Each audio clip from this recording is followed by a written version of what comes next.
How to install a door catch. You're going to need a new catch, a ladder, and pliers. Now we're going to remove the old catch frame.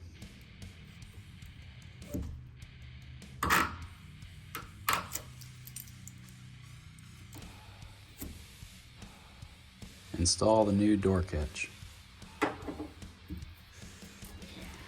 These can be snug, so sometimes you gotta force it in there.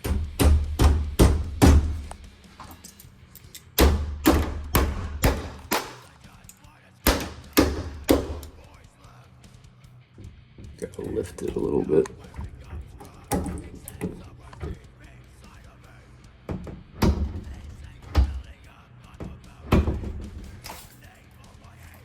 Like and subscribe.